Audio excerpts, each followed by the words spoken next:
Nessa videoaula eu vou falar sobre força eletromotriz da célula eletroquímica. Vou enfatizar medidas de potencial de eletrodo. Então, o potencial de uma célula é a diferença de potencial entre dois pontos, no caso, o cátodo e o ânodo. A diferença de potencial é medida em volt. Então, da física, você deve lembrar que 1 volt é igual a 1 joule por Coulomb. Então, o volt é a unidade de diferença de potencial do sistema internacional, equivale a 1 joule por Coulomb. Vamos ver essas frases aqui impactantes, né? Na operação normal de uma célula voltaica, a diferença de potencial entre os eletrodos é menor que a tensão máxima possível da célula. Então, se você tem uma pilha, por exemplo, e você mede a diferença de potencial entre o cátodo e o ânodo, essa diferença de potencial certamente é maior do que a diferença medida quando a pilha está sendo usada. Porque quando você usa o voltímetro, a função voltímetro lá do multímetro, você está fazendo com que a corrente seja zero. Então ali você tem o potencial, a tensão máxima possível para a célula. Uma vez que você coloca a pilha em ação, uma certa corrente elétrica está passando, e aí a tensão diminui. O potencial da célula é a diferença de potencial máxima entre os eletrodos de uma célula. Lembrando que o instrumento de medida tem dois terminais. O fluxo real de elétrons reduz a pressão elétrica, então, portanto, a tensão é um pouco mais baixa do que o potencial. Então, novamente, você mede o potencial à corrente zero, você tem o potencial da célula. Quando você passa uma corrente, o potencial medido certamente é menor. Eu preciso agora falar um pouquinho sobre as medidas de força eletromotriz, potencial da célula, usando este esquema eletroquímico. Essa figura aqui ilustra a medida do potencial de uma célula. No caso, uma célula de Daniell. Aqui na esquerda nós temos o eletrodo de zinco, ou seja, zinco metálico mergulhado numa solução de sulfato de zinco. E à direita, o eletrodo de cobre. Cobre metálico mergulhado numa solução de sulfato de cobre e tem a ponte salina. Repare aqui que eu tenho o voltímetro.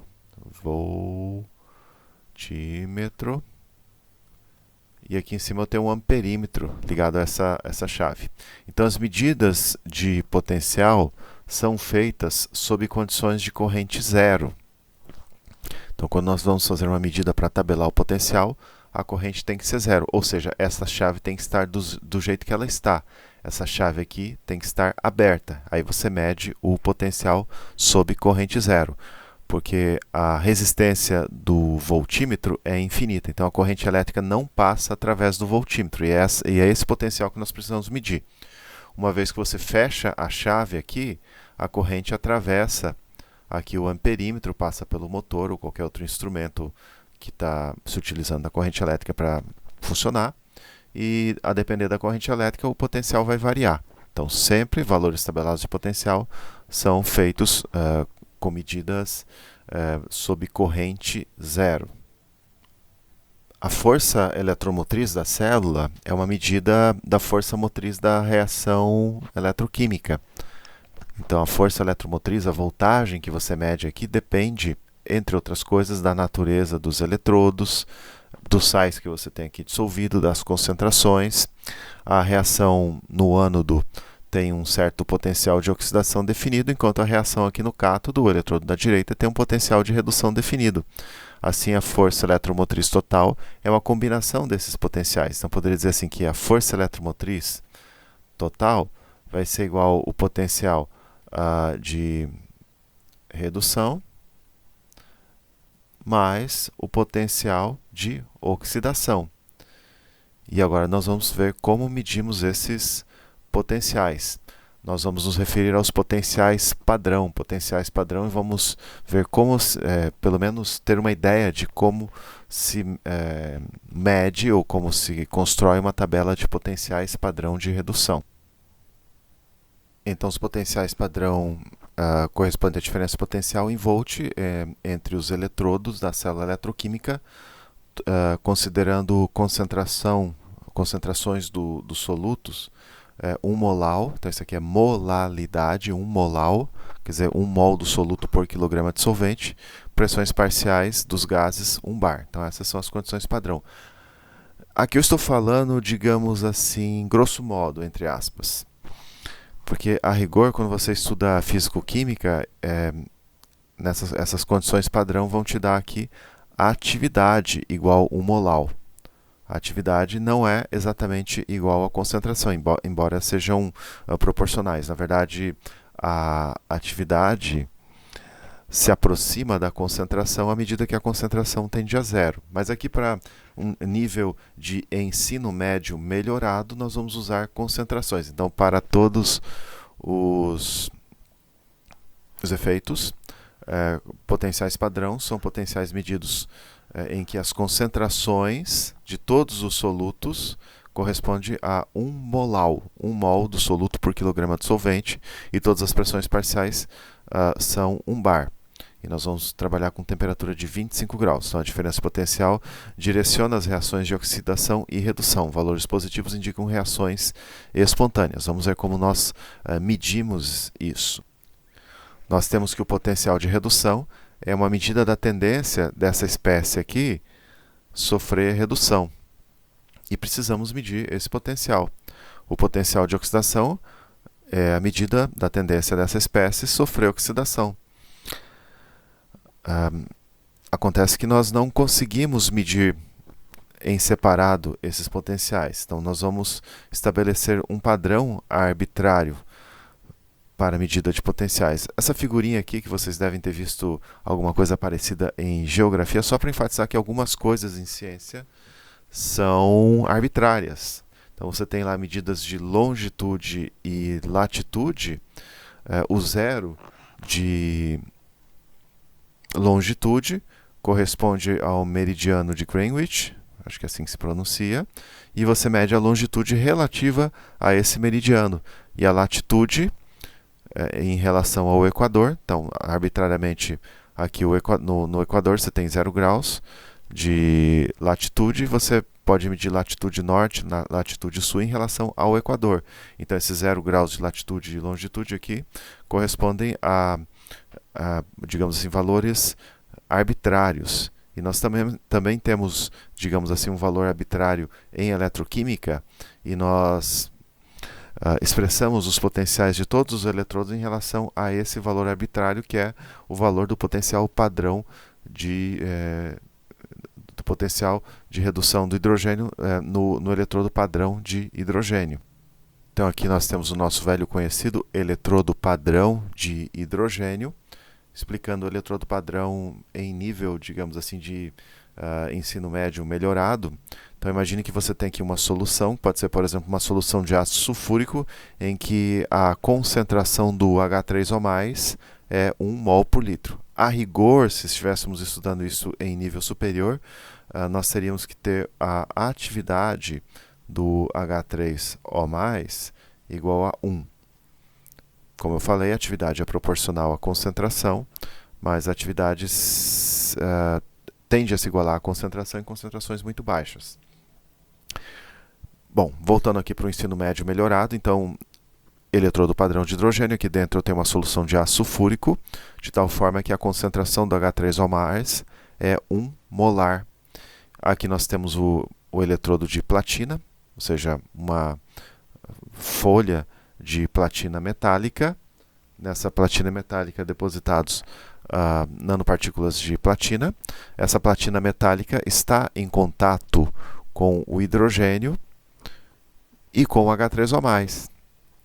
Então, você vê aqui, ó, entrando hidrogênio gasoso aqui e, ao mesmo tempo, a folha de platina em contato com o H3O+. Lembrando a notação, se você tiver o eletrodo padrão de hidrogênio como ânodo, eu posso escrever a notação eletroquímica desse jeito. Então, o ânodo, o eletrodo da esquerda, aqui está a notação eletroquímica. Isso nós vimos na aula passada. E se o eletrodo padrão de hidrogênio for cátodo? Então, eletrodo padrão de hidrogênio como cátodo. Então, a notação eletroquímica seria ponte salina, cátodo, eletrodo da direita, né? H3O+, H2 e platina, que é a superfície coletora de elétrons, e ao mesmo tempo a superfície catalítica em que a reação acontece. Então você tem esse equilíbrio acontecendo aqui.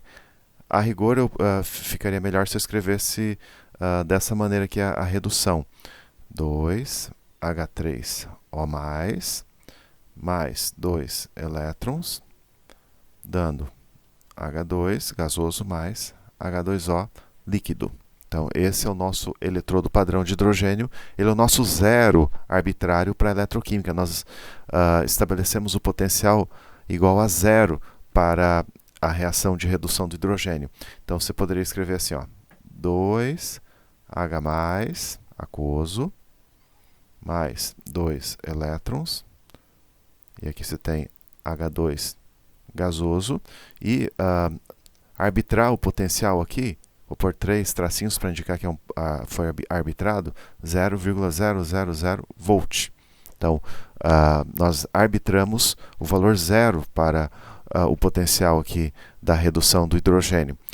Mais rigorosamente, seria melhor eu escrever dessa maneira aqui, ó, 2H3O+, aquoso, mais 2 elétrons, dando H2 gasoso mais H2O líquido.